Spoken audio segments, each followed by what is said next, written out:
Welcome to another episode of Foundation with Steve Teed. Yeah, I'm your host and servant Steve Teed, asking you that always important question: what do you build your life on? What is it that you determine what is valid, what is false? What do you use to answer those important questions in life? And those are important things to answer. Do you use your emotions? Do you follow the idea of romanticism or follow your heart? Do you go with hedonism? It's all about pleasure and all that. Or do you stick to the actual truth of Jesus Christ? Is that what you do? Is that what you do? Because that's an important question, what you build your life on. Alright, let me cut back the theme music there, and I'll tell you where we're gonna go. On this episode, we're gonna talk about basically shutting it down. Shutting it down. What does that mean to shut it down? What is that talking about, to shut something down? It means to stop the argument, stop the discussion, that kind of thing. That's really what it's about. And we're going to see how that is being played out. Because a lot of times what takes place now is when a discussion comes up of, we'll say, a controversial subject, that it comes up and immediately people know how to shut it down. Now, this isn't a new tactic. This is a very, very old one. When somebody gets uncomfortable, they change it and they try to get people off into debates. They try to get them off. You can see an example of this in John chapter 4. In John chapter 4, yes, I use the Bible a lot because why? That's where I hold the actual truth is found. It's found in Jesus Christ. But John chapter 4, Jesus is talking to the Samaritan woman, and they're starting to talk about some serious things. She's starting to open herself up a little bit to the prospect of who Jesus is, and you can see this by how she addresses him. And so when he turns and he goes, "Go call your husband." And she just says, "I have no husband." And Jesus says, "You've well spoken, for you've had 5 husbands, and the man you're now with is not your husband." And then immediately she changes the topic. She wants to get off of this because it makes her uncomfortable. She wanted to shut down that discussion almost immediately. That's what she wanted to do. And that happens in our culture today. And we're going to see that through 2 news articles, how this kind of happens. We're going to shut down discussion. One, we're going to look at some books that are going to be reprinted. Every once in a while, books get reprinted. They get updated. Now, normally this happens with textbooks. In textbooks, like different discoveries happen, as different advancements, so the textbooks change a little bit. And so there's nothing wrong with that. But these are happening to novels, kids' books, things like that. These things that they're being updated. And the question is, why are they being updated? Do they need to be updated? Is it because language has changed? And what I mean by that is just the use of a word has changed. Or is it something else? And then we're going to jump to a news article, another news article, where they want to shut down, in essence, almost all discussion. And I'll show you how they're going to do that. So that's where we're going to go here. We're going to be talking about shutting it down. And since we're going to be looking at some news articles, let me get my news monologue music here. I know some people are probably like, he needs to update his music, but that's just the way it goes. All right, our first story here, it is a British publisher. So I'm going to use a British site. I've never used them before, but it is a British article, and I've compared them to other ones just to see if they're telling the exact same thing. I guess it's YO News, whoever that goes, whatever it is. But it says Ronald Dahl classics modified to remove stereotypical language moves sparks of criticism. Now, Ronald Dahl, I think that's how it's pronounced, I apologize if not, is a publishing company in Britain, and they're updating books, and they want to get rid of the troublesome ones. They want to make some changes. What do they want to do? Now, if you look at the picture there, you can kind of see what kind of books these are. You got like the Magic Finger, the Giraffe, and the Pelly and Me. I'm gonna be honest, I don't know what a Pelly is. The Twits, but I do know what James and the Giant Peach, Charlie and the Chocolate Factory. So you're talking about kids' books. Why is that so important? Why is it to note that they're children's books? Because if you train the next generation come up and you remove language, or you've made it the language change in these books, then the kids become taught in that. And this is where you get the term grooming. Grooming is not necessarily a bad word. It gets used a lot of bad words, people calling someone a groomer, and typically that has a very negative connotation. But to groom something, everybody does it. You groom plants. You groom your yard. You groom your pets. To groom just simply means to train. That's what we use it in. You think of like the old old martial arts movies where you got a master there, and he's trimming up a like a bonsai tree kind of thing, and he's talking about you trim it a certain way and it helps it to flourish, that kind of thing. Well, that's really what grooming does. But this type of grooming is to remove things. And why does it do that? Because if you remove the words from language, then you can't really talk about them anymore. But in this case, what it is, it's all about feelings. Protecting the feelings, protecting their innocence of some things, yet not in others. That's why I always said, what are they actually consistent?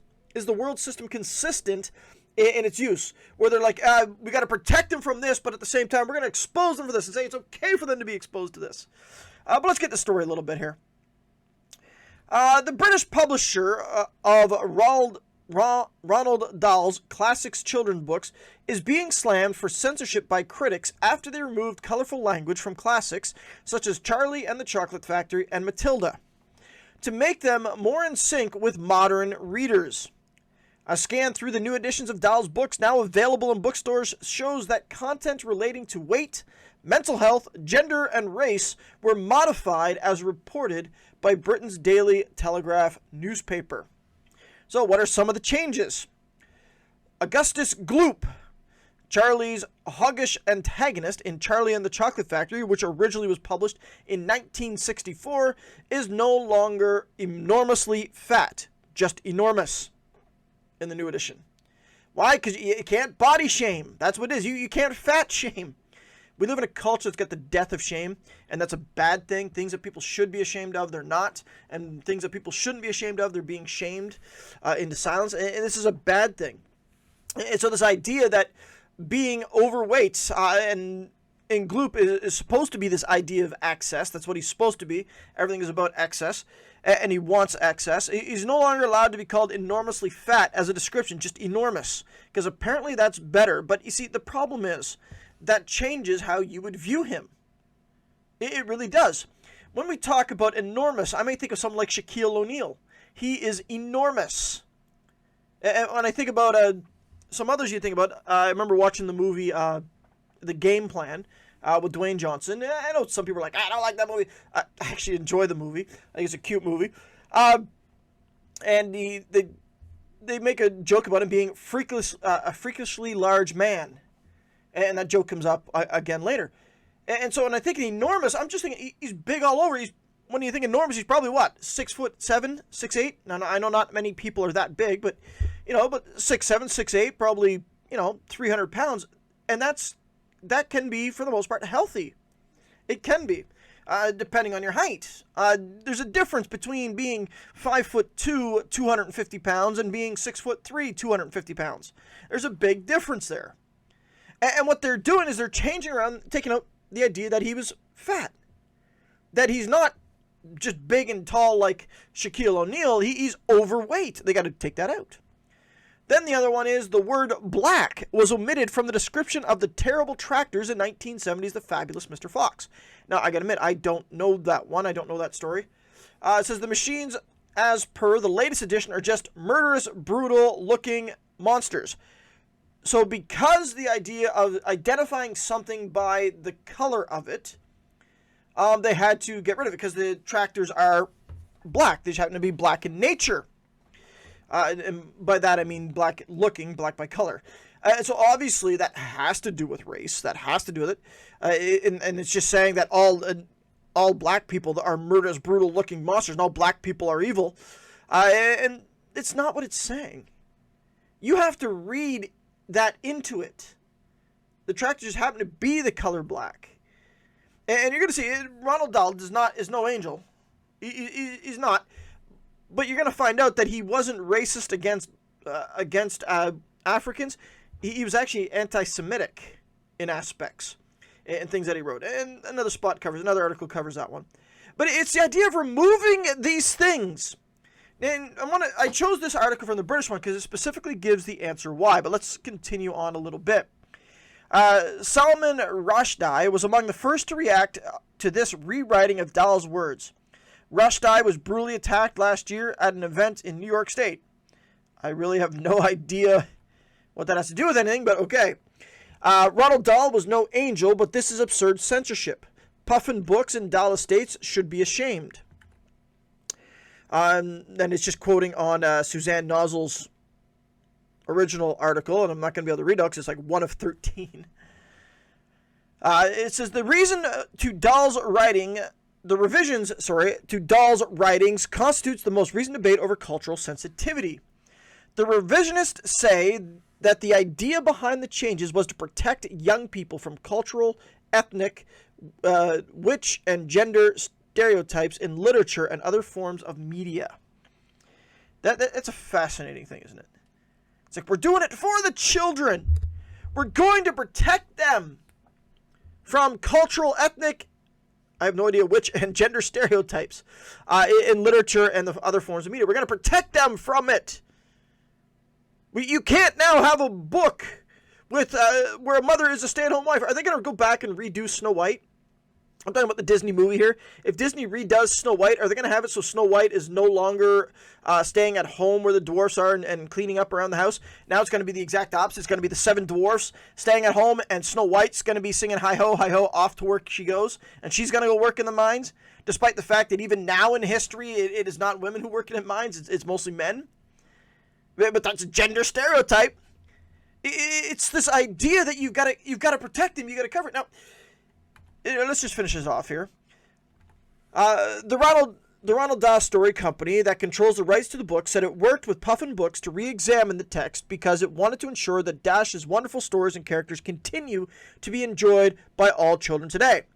I'm going to tell you something. I've read books with my kids and we've watched movies, and never once did they just simply associate the color black with black people, nor have they considered the idea of white with white people. And before somebody goes off and says, well, you're raising white privileged kids, that's all you're doing, you're teaching them to be colorblind, that's a white privilege. That's a real argument. My kids aren't white. They're not. My wife is not from where I am. My wife is from the Bahamas. She's dark-skinned. I'm light-skinned. My kids came out, summer's in between. The oldest a little more like me. The others, a little more like her. Summer's right in between. So you got to throw that out. It's this idea that you're automatically associating one color with a whole association of people. There's the problem. Are they going to go back and fix stories where it says the Dark Knight? You can't have him. You're just going to have to change his color and all that. You got to make him something other, yellow. Although nobody was ever a yellow knight. It says the language was revised in partnership with Inclusive Minds, a collective aimed at making children's literature more inclusive and accessible. Any changes were small and carefully considered. That's where I'll argue they're not small. They're actually very large because you're starting to control the thoughts. You're controlling the thought process. If everything that is written has to go through these types of things, what are you going to do? How's it going to work? You see, the issue is if publishing companies are now going to say, we're not going to republish this unless you make changes here, here, and here. You can't, if you're going to use descriptive words, you can't use the following words. And what that does is that shuts down these arguments, that shuts down teachings in the name of protecting the kids, in the name of inclusiveness. Now, what happens if they run into literature that doesn't match their standing? And this is the problem where it comes up with hate speech. Something that wasn't hate speech can now be classified as hate speech. Now, what way? Well, there's often argument about, and I've seen articles on this, which TV shows from like the 90s couldn't be remade today. And there's actually probably a lot of them. And so now anytime you hear that remakes are being made of old TV shows, I almost guarantee you it's not going to be as good. And why? Because it's going to try too hard to get away from certain things, and it's going to lose the charm. It's really what it's going to lose. Like, one of my favorite shows that I watched in the 90s, and I've watched the whole thing probably twice, the whole series, it was King of Queens. And you got best friends between Deacon and Doug. And in this one episode, they were getting ready for a wedding, and Doug goes to put on his pants. He can't put his pants on. And Carrie's like, because they won't fit, he's put on a little too much weight.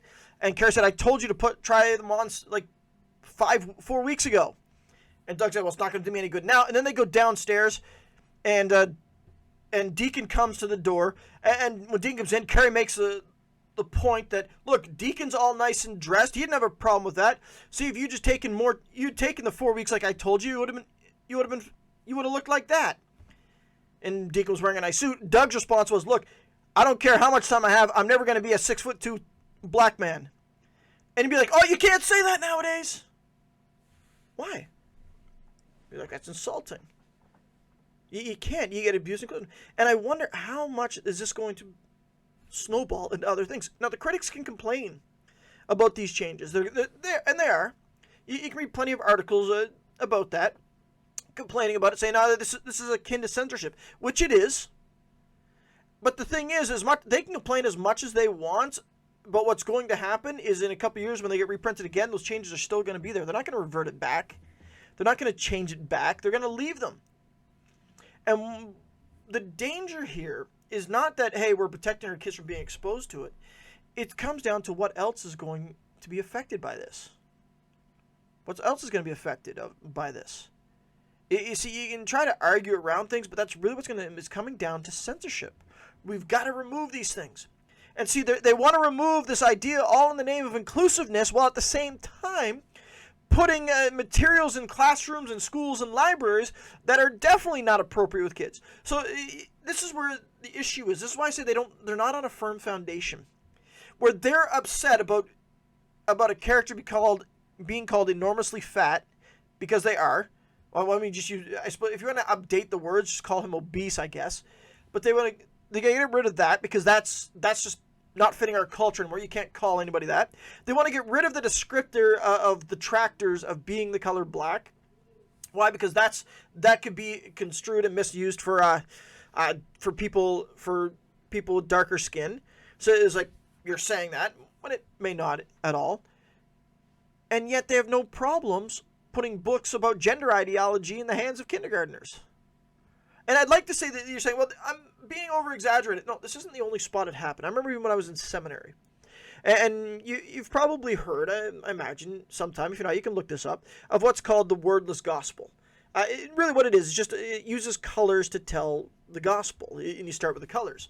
So such things as like green, black, red, white, and gold, I think is the usual colors. And what has happened is green stands for the newness of creation, that God created all things good, and you turn the page, and black represents the sin that comes in.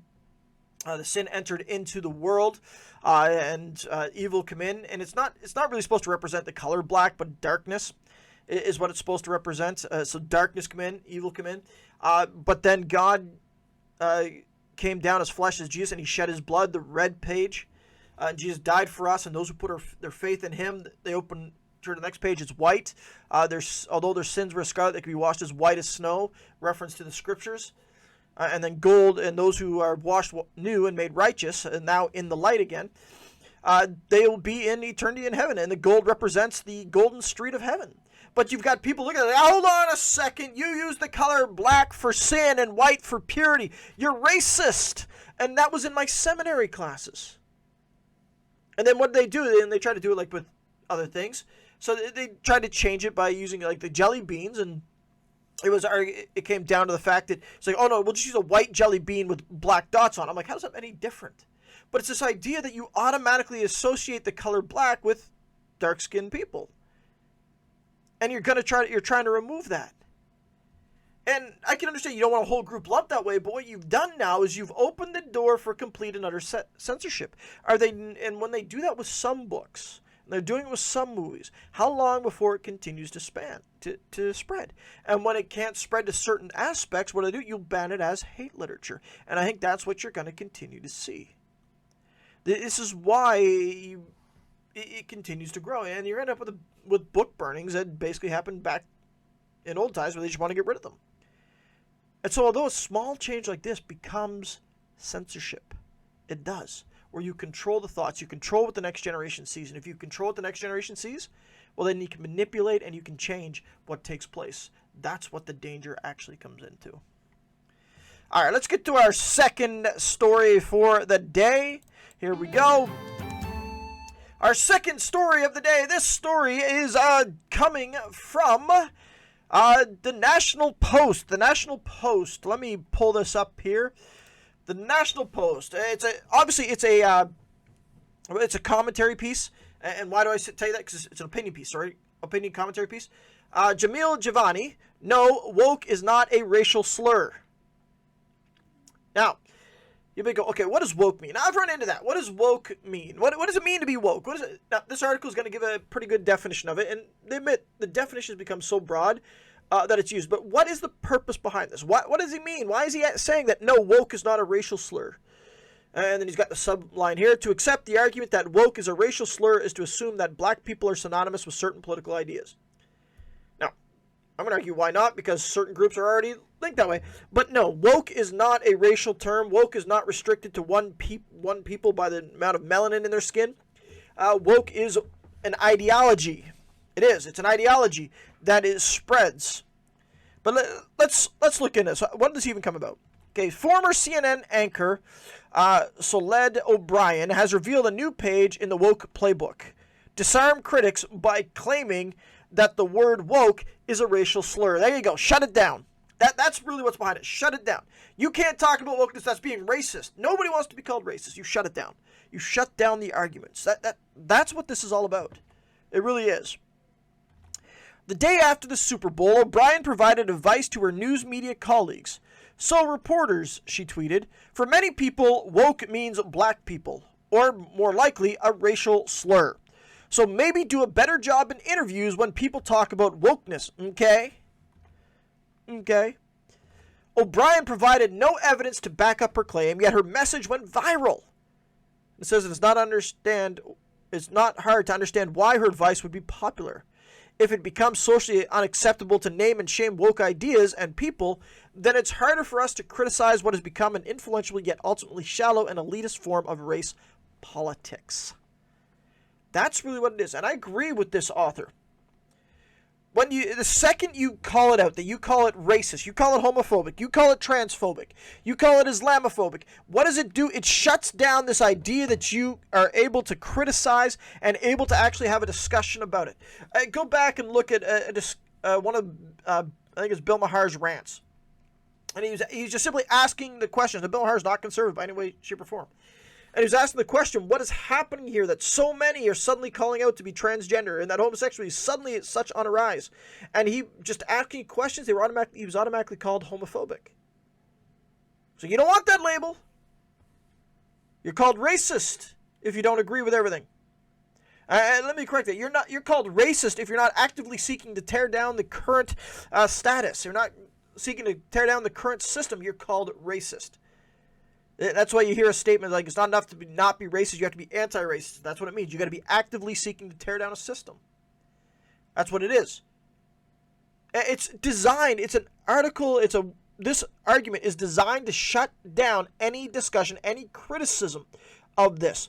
So if somebody comes along and brings out, I guess, transgenderism is good, and they say, no, that's just woke ideology, not only are they calling you transphobic, they're now calling you racist. And they'll put that out there. In our culture, one of the worst things you can be called in our culture nowadays, although people were with pride in some aspects, is not the homophobic, not the transphobic. Nobody wants to be called racist. Nobody wants to be called racist. But they design in a system now that you can't even criticize it because if you aren't, you're racist. Now, let's answer the question. So what does woke mean anyway? And he says it's an important question, one that is not very difficult to answer. Now, I always agree in this. Anytime you use a term, you have to define it nowadays. Because they've made words mean whatever they want. Take a look at even the word homophobic. The word homophobic in actual literature, if you break it down, homo is shorthanded for sexual, homosexual, and phobic means a phobia of. And nobody I know that they're classifying as homophobic has an irrational fear of homosexuality. And that's not true. I do know one person who had it. Like literally, he did have it. But most of the people they're calling it aren't. What they've done is they've made the definition so broad that anybody who thinks, who even dares to think that homosexuality is a sin, well, you're obviously homophobic. See, they've expanded the definition to such points that it means nothing. So if we're going to talk about woke, let's define woke, and he defines it here. It says Dr. Wilford Riley, a political science professor at the historically black Kentucky State University, offered a helpful definition last year. Wokeism is the belief that 1. All of society is currently and intentionally structured to oppress. 2. All gaps in performance between large groups illustrate this. And 3. The solution is equity, proportional representation without regards to performance. That's a pretty good definition. That's a pretty good working definition. And that would be the same. Imran Kindi, the author of How to Be an Anti-Racist, guy makes hundreds of thousands of dollars just to speak for half an hour. That second point is definitely one of his. It is. Where there is a discrepancy of results, it's an automatic example of oppression. No other reason. You can't take any other factors. That's what you've got to have. It's automatic oppression. This is why you hear things about like the gender wage gap, and they're like, oh, that's proof of a misogynistic system. Except when you really start breaking down the idea here. When you break it down, such things as men work more hours, when men work more overtime, women take more time off, and that kind of idea. And the fact that women don't want to do the same kind of jobs. I remember I took a gender studies course in my undergrad, just because it was fascinating, so it's a sociology class. And her argument was like, well, why is it that daycare workers don't make as much as trash collectors? And her argument, that's because it's a sexist organization. It's being sexist because there's more men in trash collecting and more women in daycare work. So and because there's a discrepancy between the two, well, that's because it's a misogynistic system. And I can think of other reasons why. 1, desirability of the job. I don't see too many people say, you know what, I want to grow up and be a garbage man. In fact, I remember one of the truck days we took our kids to, my son wanted to get in the garbage truck to see what it was like, so we did. And the garbage collector even goes like, this is why you stay in school. In other words, he's saying it's not a desirable job. And at the time, my wife was working in daycare. So there's that aspect, the desirability of the job. How about this, that men who work in childcare, daycares and that, are looked at with suspicion. They're looked at as if they're predators. Why else would a male want to work in such an organization? See, there's the stigma that is there. But according to wokeness, it automatically is a proof. See, garbage collectors don't make as much or make more than daycare workers. Well, that's because of sexism. That's what that point is. That all gaps performance between large groups illustrate this. And then the solution is equity. Don't mistake that for equality. Equality means everybody has equal opportunities. Equity means everybody has the exact same outcome. That's what that means. That's why you had in Canada, when Justin Trudeau first became Prime Minister, the first thing he did was make 50% of his cabinet women. And people hailed this. But then after a couple of years, what he turned around and did, he put it right back to the normal. Because he realized it didn't function. It wasn't a good thing to hire people based on gender rather than skill. But that's what's happening. And I've seen that. I've been discriminated against because of a job. My wife and I were both going for the same job, and it happened to do with housekeeping. And here's the funny thing about it. I'm not going to argue who's the better house cleaner, myself or my wife. I'll argue my wife's probably better. But when it came to experience at that point when we applied for the job, I had more of it. I had worked in cleaning stuff. I had worked in janitorial work in one of my past works. She hadn't. Yet she was hired because she was a woman, and women are technically better at cleaning. That's really what it came down to. But they say, no. But and the other thing is, when the idea of this equality, it's not actually equality. It's only equality where they want it to be. And this is what happens. So you got a definition of wokeness there. Wokeness, all society is currently and intentionally structured to oppress. That's why you hear about systemic oppression, systemic racism, that kind of thing. All gaps in performance between large groups illustrates this. So you factor in nothing else. If there's a discrepancy between it, that's because the system is oppressive. And 3, the solution is equity, equity of outcome. The outcomes are the same. Proportional representation without regards to performance. It says it may not be an all-encompassing definition, but it's more than a good start. Dr. Riley's definition captures what is at the heart of wokeness, the argument that systemic oppression exists beyond individual intentions and can be proven by treating statistical disparities as evidence of discrimination, which is then used to dismiss meritocracy and introduce identity-based quotas. That's the definition of wokeism. But they're making it so you're no longer allowed to be able to talk about that. Why? Well, because making it to talk about it is racist. So to accept the argument that woke is a racial slur is to assume that black people are synonymous with certain political ideas. A preposterous assumption, to be sure. The most woke institutions today are not primarily owned, controlled, or funded by black people. Consider the example of public schools, which are routinely featured in news for pushing woke politics onto students and punishing those who disagree with the trendy activist ideologies of the day. In Ontario, school boards have gone so woke that one of the province's few black school board trustees, Mike Ramsey, has been previously censored by Waterloo Region District School Board for questioning the board's race politics. But Ontario school boards are not woke because of black people. Let's be clear. Wokeness in Ontario schools can be traced back to the province's Ministry of Education. Indeed, under the leadership of Minister Stephen Lecrae, Ontario's Ministry of Education has fit the definition of wokeness to a T. The Government of Ontario's 2022 Annual Progress Report on Anti-Racism has some helpful ideas, such as changing erroneous suspicion and expulsion policies or providing more childcare services to low-income families. But the report also notes some actions that appear to be more promoting ideology than helping students, such as the Ministry of Education accelerated the deadline to January 1st, 2023 for requiring all 72 boards to be required to collect race-based data. The ministry advised school boards to apply equity and inclusive education training in an integrated manner across all platforms, all professions, can't read today, learning topics or as focused learning topics. At a minimum, these learning topics should include anti-racism and anti-discrimination. The ministry is also committed to updating the How Does Learning Happen, Ontario's pedagogy for the early years, professional learning resources with a focus on inclusion and anti-racism. Opposing any of the above educational policies in Ontario does not make you a racist. These are ideas that exist independently of any race or community. People who agree with these ideas can be from any ethnicity or culture, just as people who disagree with them can be. Ontario's Ministry of Education is just one example, but it is an important one for helping us clarify that woke is not a slur towards a group of people, rather it's political language aimed at helping to describe and engage with the world around us. Independent journalist Tara Henley has written on the challenges inherent in finding the right words when discussing these sensitive, important issues. Wokeness resists class analysis, avoids talking about material conditions, and frequently operates in economically elite spaces, Henley wrote. And while wokeness promotes itself as a natural extension of previous civil rights movements, it is actually antithetical to these movements in that it rejects the tenets that made landmark victories possible, namely free speech and open debate. With this, we are reminded why we ought to push back on wokeness regardless of what we want to call it.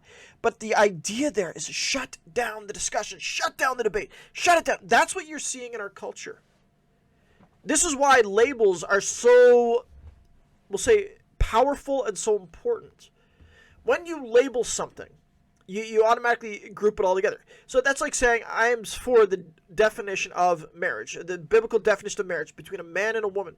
Well, then you go and check, well, you're already a right-wing extremist now. And what have they done? They lump right-wing extremists with those who perpetuate terrorist attacks in the name of an ideology. That's what it's done. That's right. You see what they lump it together. So when you're talking about something like wokeness, the idea, now what's woke? You got the definition of wokeness, but examples, critical race theory, critical gender theory, the idea, the feminist ideology. These are all wokeness, is what they are. They're not really designed to just help society. They're designed to cause a problem, to tear down the society. Why? Because it's oppressive. You take a look at this at it all. That the LGBTQ, well, they're an oppressed group, so the straights, you're the oppressor. That's what we got to fix. The people of color are the oppressed, so whites, you're the oppressors. That kind of thing. See, this is why. But if you try to say, well, this is woke, no, we're going to lump this with racism, because if we lump it with racism, you're going to stop talking about it.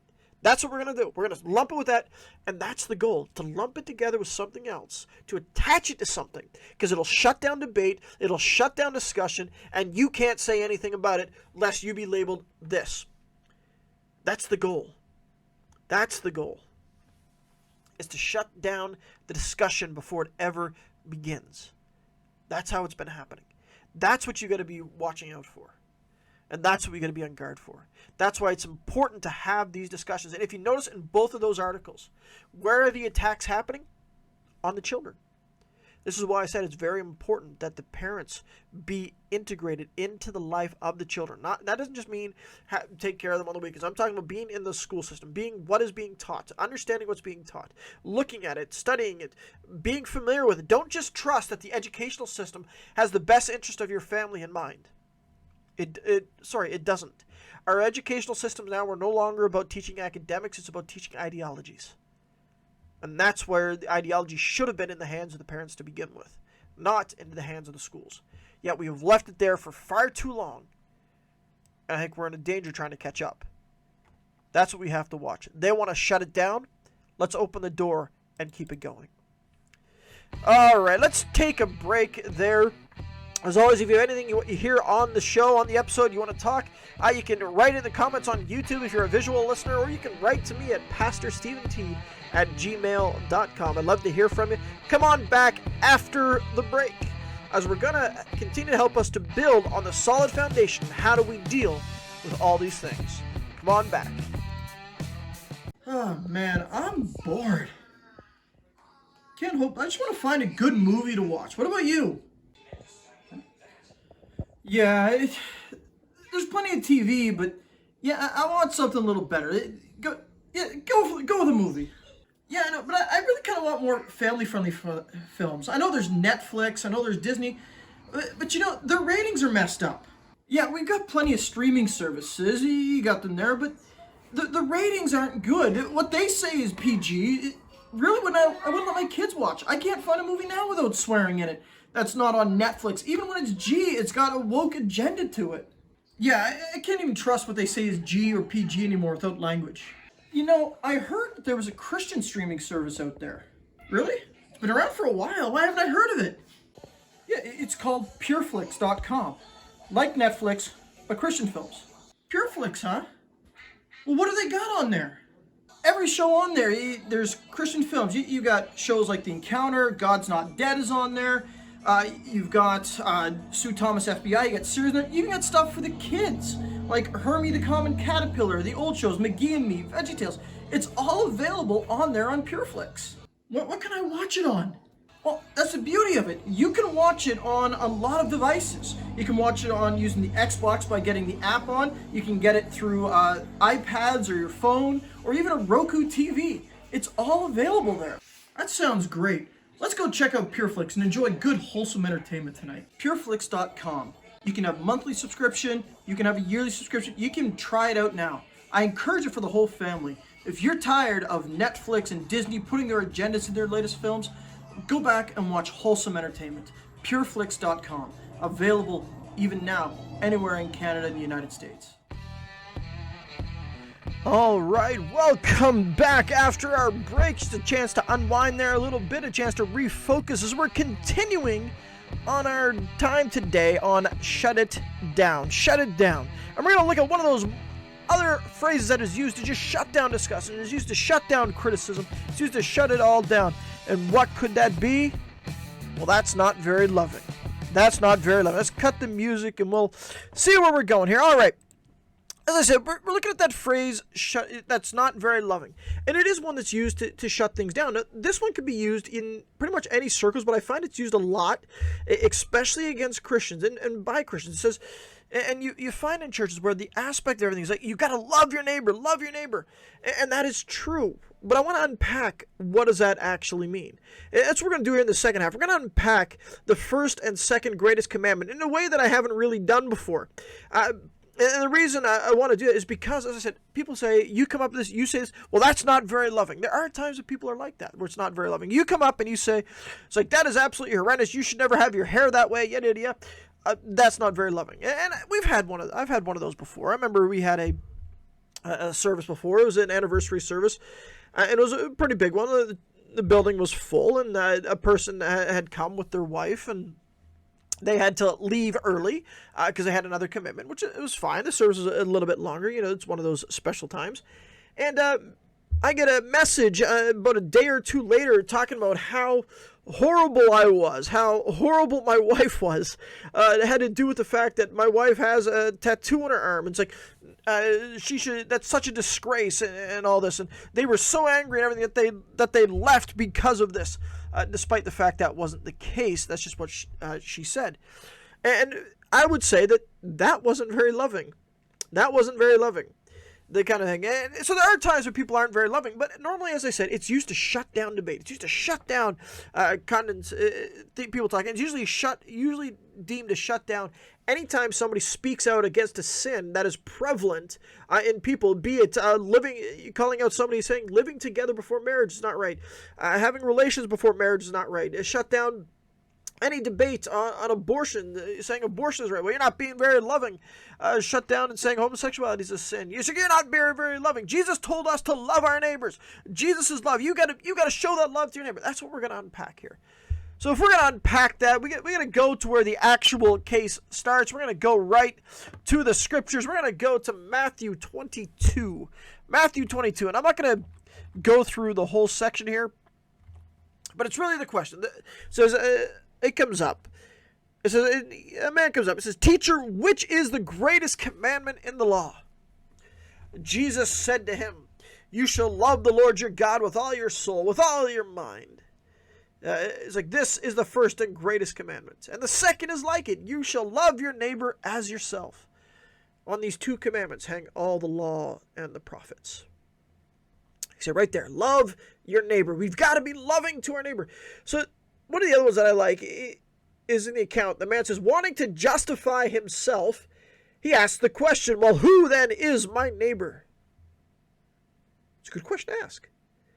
He wants to know, who's the neighbor that I've got to have this attitude with? Who's the neighbor that I've got to be this loving towards? And then you get the parable of the Good Samaritan, where it says a man was heading down from Jerusalem, and he falls on the hands of robbers, and he's beaten up, left for dead on the side of the road, naked and bleeding. And along came a priest. And when the priest came near where the man was, he crossed on the other side of the road and continued on his way. Then along came a Levite. And a Levite, seeing where the man was, goes over and checks on the man, looks at the man, and then proceeds on his way. And then along came a Samaritan. And the man thought, surely this man will never help me, for he's a Samaritan. But the Samaritan went over and looked at the man. He bandaged his wounds, put oil on him, and put him on his own donkey, carried him to the local town on his way, put him at the inn, gave him some money for it, and said, whatever the cost is, I'll pay it on my way back. So keep a tab running, I'll pay it on the way back. Then Jesus asked the man, well, which one of these would you say is the neighbor, loved his neighbor? And he says, well, I suppose the man who helped him. And Jesus said, you've answered well. Go and do likewise. That's a quick retelling. There's things in there about the parable of the Good Samaritan. The fact that Jesus uses a Samaritan, for Jews and Samaritans did not like each other at all, kind of thing. And that's the way it is. If you go and you look at this is one, I don't normally recommend VeggieTales, but the early VeggieTales were actually pretty good. Go look at the...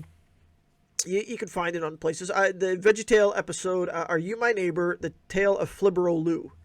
It kind of has it that way. Now, it doesn't use Samaritans and Israelites. It uses Gibberty Lot and Flibber Lou, I think is what it is. And if Flibber Lou wears a shoe and Gibberty Lot wears a pot, and they don't like each other, kind of thing. They argue over headwear, and the guy falls in the hands of robbers. It retells the parable of the Good Samaritan, kind of in a fun, updated way, using vegetables, if you want, kind of thing. It was actually probably one of my first introductions to VeggieTales. So that tells you how old that is. But he tells it about the Samaritan. He said that's who the neighbor is. But I want to ask the question, what does it mean to love? And I want to unpack these two commandments. Because remember, it's being used, loving your neighbor is being used to shut down disagreements. Being used, almost as definition, you've got to accept them, to tell them anything is wrong. That's unloving. That's unloving. And I want to unpack that. But first, let's go to these passages. So Jesus says, you shall love the Lord your God with all your heart, with all your soul, with all your mind. That's the first and greatest commandment. The second is like it. You shall love your neighbor as yourself. Now here's the thing. Jesus didn't just make these two things up.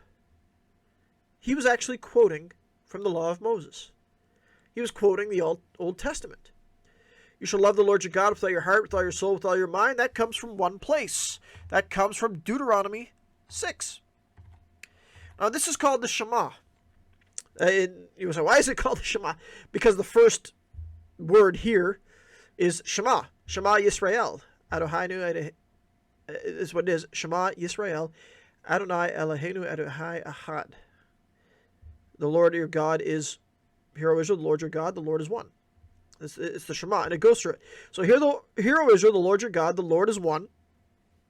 And then verse 5, you shall love the Lord your God with all your heart, with all your soul, with all your strength.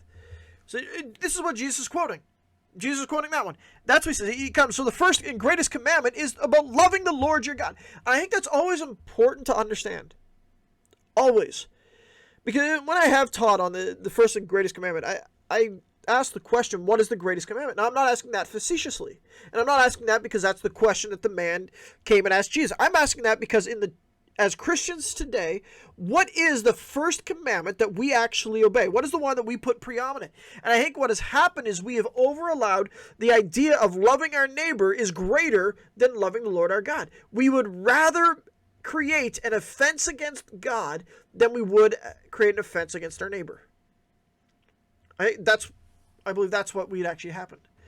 That we're more afraid of offending the people around us than we are of offending God. And that's why I asked the question, what is the greatest commandment? Jesus answered, to love the Lord your God with all your heart, soul, mind, and strength. And then I want to fill this up here. Yeah, I'm not going to spend too much time on the first commandment, but it's the second one because I want to look at, because that's the one that's used to shut it down. I've never heard anybody shut down an argument by saying, well, you're supposed to love God. Nobody ever shuts it down that way.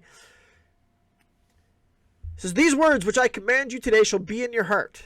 That means you shall learn them. Why should you learn them? What was he talking about? The words are about what is pleasing to God.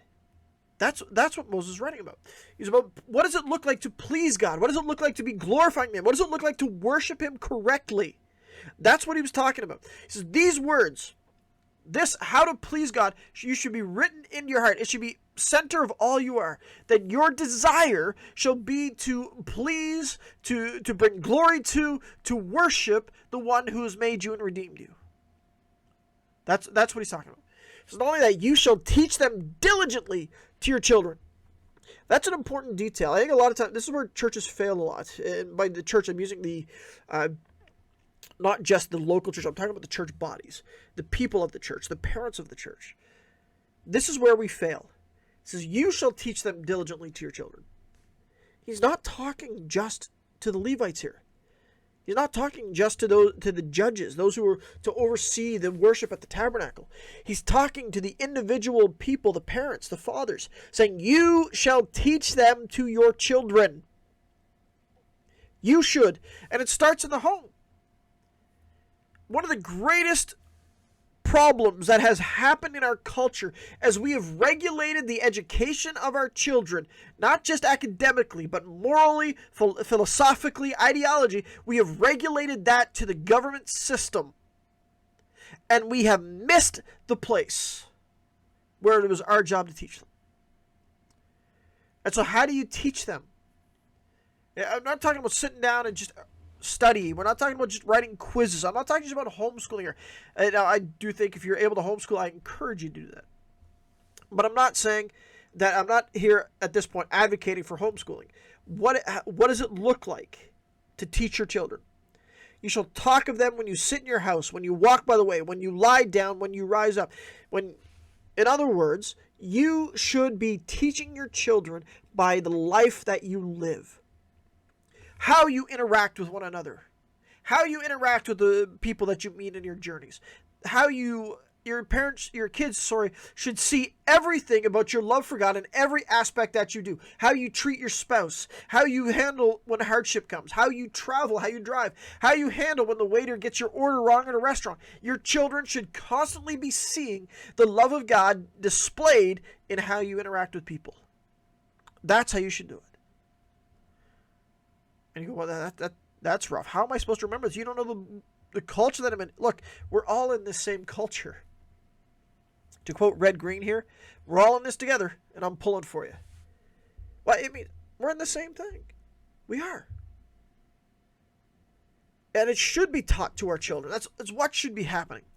And so he said, but I'm having a rough time. Look what he says. You shall bind them as a sign in your hand, and you shall be as frontless for your eyes. You shall write them on the doorposts of your house and on your gates. They should be everywhere. That we have the reminders. It should always be in front of our eyes. It should always be visible. It shouldn't be something that we just get to on Sundays. Get to when we gather. If you gather on Saturday nights. It should be always before us. And so we learn what is pleasing to God. Because one of the things that happens now in our culture, it's no longer about what is pleasing to God, it's about what is pleasing to myself. And that's why you run into this idea. It's like, well, God will bless anybody who's just in a committed relationship, who love each other. And it doesn't matter who it is. And even our culture doesn't even really accept that. It really doesn't. Our culture accepts it in their terms. And so they make up their own. But that's loving the Lord your God. What about this? But that, as I said, that's not one that they use to shut down arguments. I've never heard an argument shut down saying, well, you're not being very loving to God. No, I haven't. I have heard you're not being loving to your neighbor. You gotta accept your neighbor. I want to go to the passage. Now, you shall love your neighbor as yourself is from Leviticus 19. Leviticus 19. It's actually Leviticus 19:18. At the very end of it, you shall love your neighbor as yourself. I am the Lord. Now, what does it look like to love your neighbor? That's the question. So let's unpack this. Because Leviticus 19 really does kind of unpack what does it look like for them to love their neighbor. So how should you love your neighbor? 1, Leviticus 19:11, you shall not steal. Okay. Stealing from my neighbor is not very loving. I agree with that. If I break into my neighbor's house and take from them, I'm not loving my neighbor. So that one's pretty clear. Do not steal from my neighbor. Okay. Don't deal falsely. Don't cheat them. If we've agreed to something, let's not steal from them. Let's not try to take over their property if they're our neighbor. Let's not extend that way. Let's treat them fairly. Don't lie.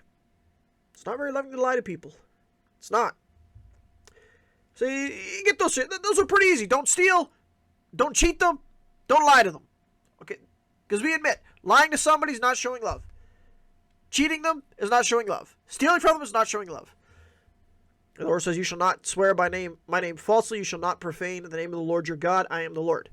Okay, that has to do with loving the Lord your God. Let's go to verse 13. You shall not cheat your neighbor nor rob him. Same thing. Nor cheat him nor rob him. The wages of him who is hired shall not remain with you all night until morning. In that aspect, that is talking when they got paid by the day. You work for me, I give you money for the day. Whatever it is, be it money, be it food, whatever. You don't wait. You don't sit on it. You give it to them. You don't cheat them. You think we understand this? We don't want to work for companies that don't pay their employees. We don't want to work for companies that cheat their employees, that steal from them. Why say, well, that shows they don't really care about me. They're not very loving. Okay? You shall not curse the deaf, nor put a stumbling block before the blind. In this case, don't do anything behind their back. Don't talk behind their back. Don't accuse them behind their back. So it's like, don't curse the deaf because they can't hear you. Don't put a stumbling block before the blind. So you say that'd be unloving. To trip a blind person, like, that's not very loving. That's mean. That's cruel. To constantly curse deaf people in front of them, that's mean. That's cruel. And here's why, though. It's loving the neighbor, but you shall fear the Lord your God. You shall fear your God. I am the Lord. Now, there's always the connection there. Do you notice the connection? Every time we're dealing with a neighbor, dealing about loving the neighbor, it comes from a love for God. You cannot truly love your neighbor if you do not have a love for God. That's the way it is. That's why those two commandments are together. That's why it's commandment number 1 into commandment number 2. Do not switch them. It's loving God first, and from there we love our neighbor. Well, let's continue. You shall do no injustice in judgment. In other words, don't take advantage of your neighbor. Don't do things that are against your neighbor. Do not be cruel against your neighbor. You shall not be partial to the poor, nor honor the person who is a person of the mighty. In righteousness you shall judge your neighbor. It's don't play favoritism. Author of James picks up the same thing. Don't pick favoritism. Don't favor the rich over the poor. Don't favor the well-dressed over the not-so-well-dressed. Favoritism is a problem. And this would go. You could throw racism in there. Being racist is not loving your neighbor. Why? Because you're judging based on something that's not supposed to be judged. It's not a righteous judgment. You're judging a person based on the color of skin. It's not loving your neighbor. You shall not go about as a talebearer among your neighbor. Don't gossip about your neighbor. Wow, that shouldn't be you shouldn't. It's like, yet I've seen this. I was in a church one time. The only time these people saw each other was they appeared. They gathered together on Sunday mornings. It's the only time they saw each other. And with that, they'd always arrive at the service. We're talking like an hour early. Now, I'm not talking about that happens here where I'm at, and people gather together. And for some, it's the leadership getting ready to practice, planning for the morning, that kind of thing, and having some tea and some coffee. But this particular, there was no tea or coffee. The church was incredibly small, and that there wasn't anything there. It was a sanctuary, and that was it. That's the whole building. And they would show up an hour early, really for no reason whatsoever, except to get the latest gossip. That was it. Get the gossip. What's happening? And there was gossipers. You shall not be a talebearer among your people, not to be a gossiper. Gossiping about somebody is not showing love to them.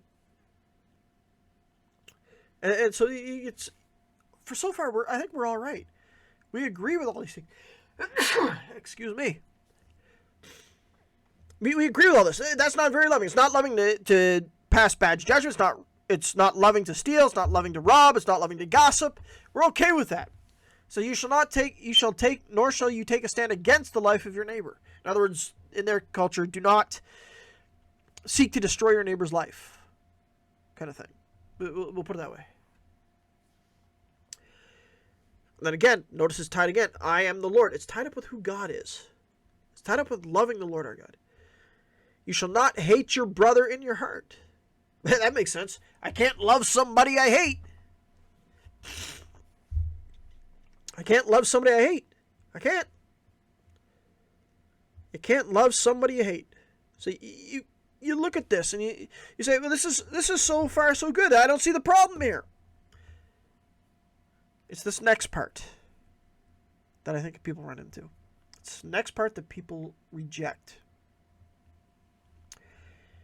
Verse 17, Leviticus 19.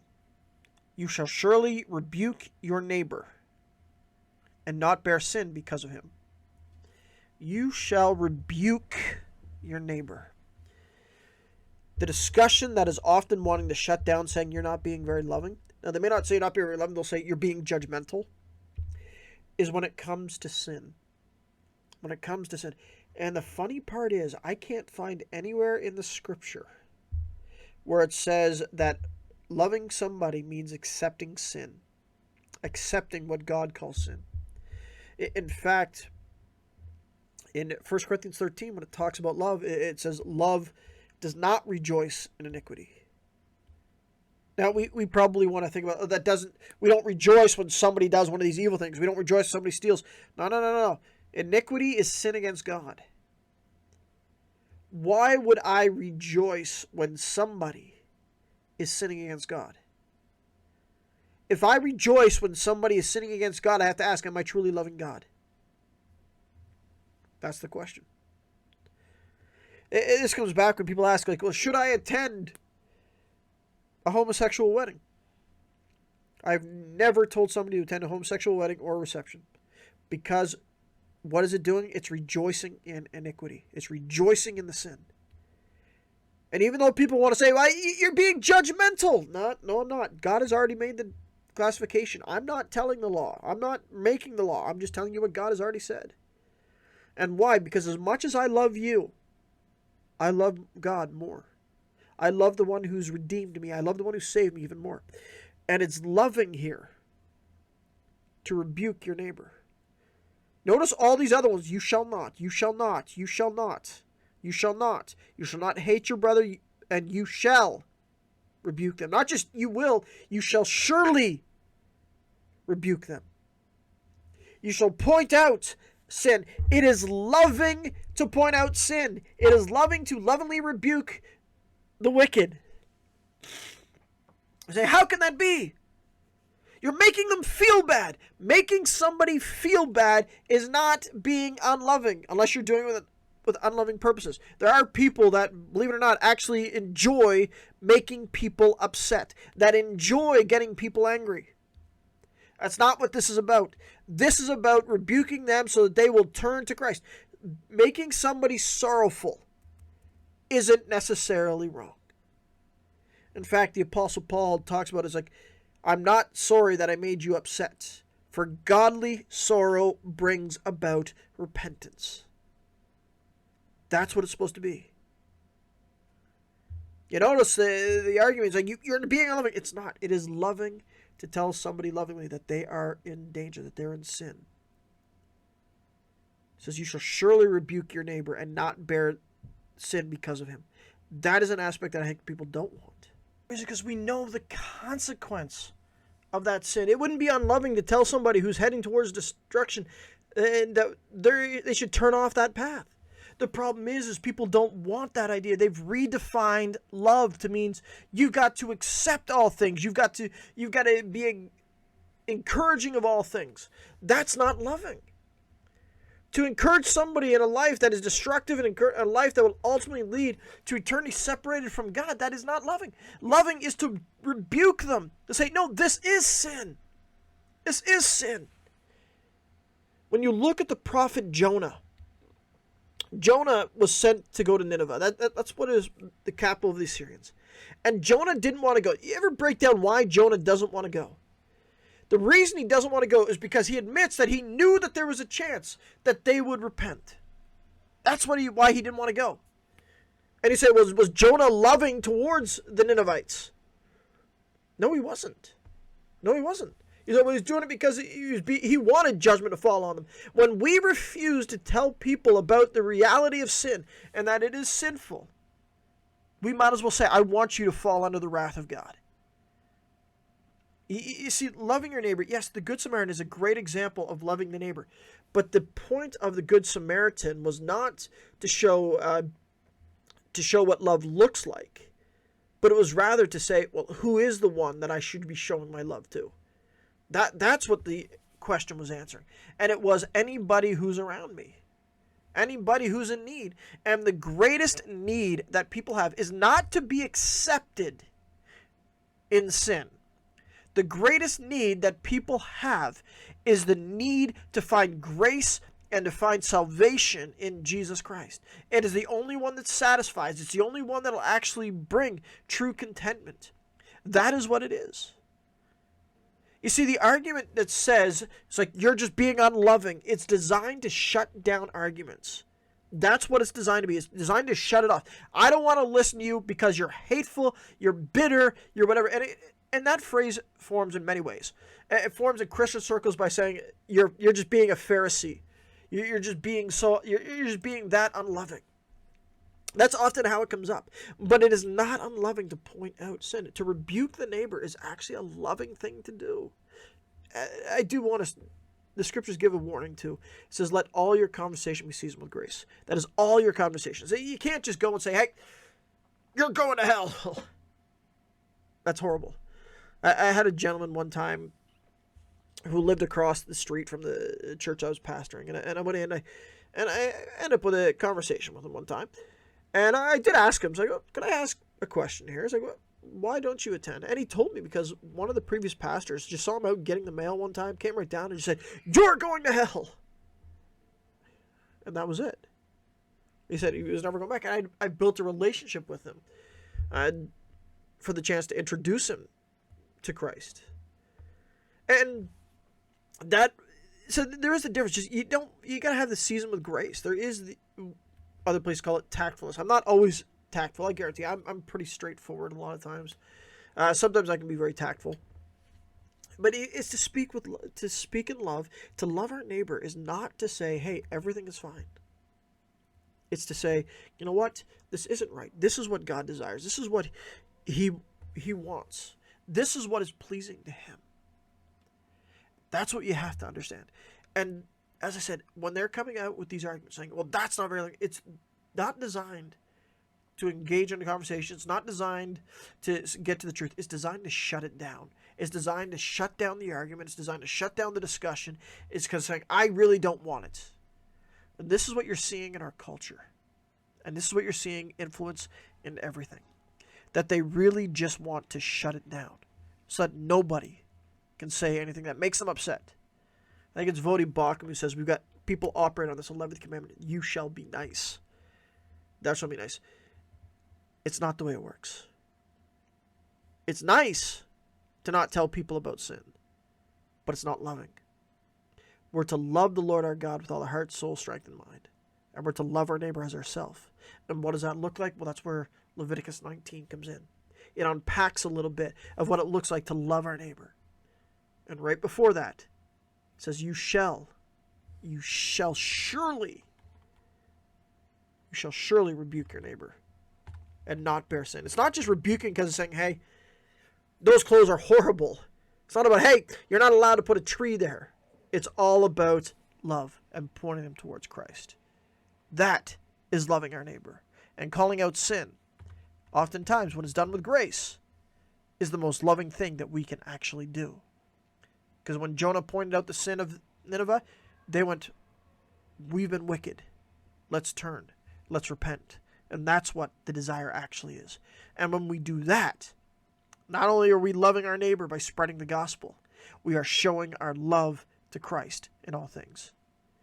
Let us be more worried about offending Jesus than offending our neighbor.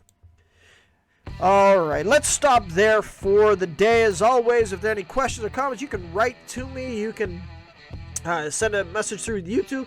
I always love that. If you like to help out, you like to support the work that goes on here, I'm not asking for money, never am. I don't even ask you to buy merchandise. I don't have any merchandise. I'm not selling anything. All I ask is that you would spread the word. Hit like, hit share, tell others. Without you, the word doesn't go out. I encourage you to do that if you'd like to help out. But until next time, I pray that the Lord bless you and keep you. May He make His face shine upon you and give you His peace. And may you love the Lord your God with all your heart, soul, mind, and strength.